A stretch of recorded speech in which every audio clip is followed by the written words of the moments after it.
آیت نمبر 25 میں سورۃ الشورى کی اللہ تعالیٰ کیا فرماتے ہیں؟ وَهُوَ الَّذِي يَقْبَلُ التَّوْبَةَ، اور وہی ہے جو قبول کرتا ہے توبہ اپنے بندوں سے، اور وہ درگزر کرتا ہے برائیوں سے، اور وہ جانتا ہے جو تم کرتے ہو۔ تو اللہ تعالیٰ توبہ قبول کرتے ہیں، توبہ قبول کرتے ہیں۔ انسان اپنے گناہوں پہ شرمندہ ہو جائے اور اللہ تعالیٰ کی طرف لوٹ جائے تو اللہ تعالیٰ انسان کو ویلکم کرتے ہیں۔ وہ اس شخص کے بارے میں رسول اللہ نے ایک مثال بیان کی ہے نا، حدیث میں آتی ہے کہ اللہ تعالیٰ بندے کی توبہ سے اس شخص سے بھی زیادہ خوش ہوتے ہیں جس کا صحرا میں اونٹ اس کے زیادہ راہ سمیت گم جائے اور وہ اسے ڈھونڈ ڈھونڈ کے تھک ہار کر بیٹھ جائے کہ اب یعنی کہ وہ نہیں ملے گا، اور پھر اچانک وہ اسے نظر آ جائے اور وہ فرط جذبات خوشی میں بول اٹھے، یا اللہ میں تیرا رب، تو میرا بندہ میں تیرا رب، یعنی کہ الٹ بول، بالکل الٹ بات کر دے۔ اتنا اللہ تعالیٰ خوش ہوتے ہیں انسان کی توبہ سے۔ انبیاء کی جو صفات ہے نا، ابراہیم علیہ السلام کے بارے میں کیا کہا گیا؟ اواہ، منیب، حلیم۔ تو منیب کیا ہوتا ہے؟ انابت، رجوع کرنے والا، بار بار اللہ کی طرف رجوع کرنے والا۔ تو اللہ کی طرف رجوع کرنا ہے، لیکن اس کی کچھ شرائط ہیں۔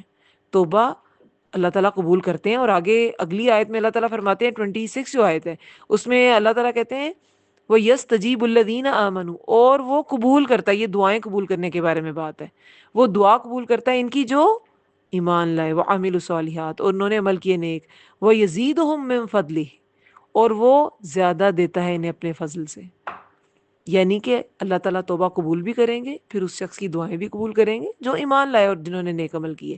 پھر ایمان اور عمل صالح شرط ہے، اور پھر وہ اللہ تعالیٰ انہیں مزید زیادہ اکرام سے، زیادہ نعمتوں سے نوازے گا، لیکن کافروں کے لیے عذاب شدید ہے۔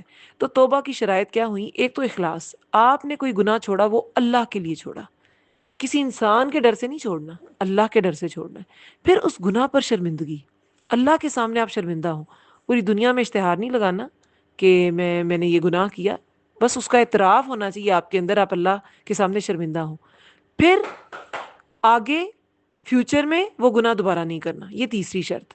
اور چوتھی کیا ہے کہ پچھلی زندگی پہ، ایک تو تھا نا پچھلی زندگی پر، پچھلے گناہ پر شرمندگی، اور پھر آئندہ نہ کرنے کا عہد، اور پھر ایک چوتھی کیا ہے کہ اپنے نیکی کے کاموں کو بڑھا دینا ہے تاکہ آپ کی نیکیاں جو ہے نا وہ اوور وے کر جائیں آپ کی برائیوں سے۔ ٹھیک ہے، تو نیکیاں برائیوں کو لے جاتی ہیں، قرآن میں ہم نے پڑھا ہے نا، نیکیاں برائیوں کو لے جاتی ہیں، تو وہ لے جائیں گی، جب وہ اوور وے ہو جائیں گی تو وہ برائیاں جو ہیں بے وزن ہو جائیں گی، ان کا وزن کم ہو جائے گا۔ جس نے کسی انسان کے حق میں کمی کی ہے اس کے لیے ایک اضافی شرط ہے، حقوق العباد کے لیے ایک زائد شرط ہے کہ جس انسان کے حق میں کمی کی ہے اس کو حق دینا پڑے گا، کیونکہ بندوں کا حق جو ہے نا وہ بندے ہی معاف کرتے ہیں۔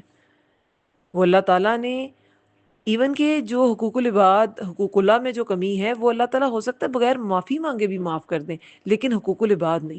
جس بندے کے ساتھ کوئی کمی ہے تو وہ آپ کو وہ اس کے حق کی کمی پوری کرنی پڑے گی۔ ٹھیک ہے، جزاکم اللہ خیر۔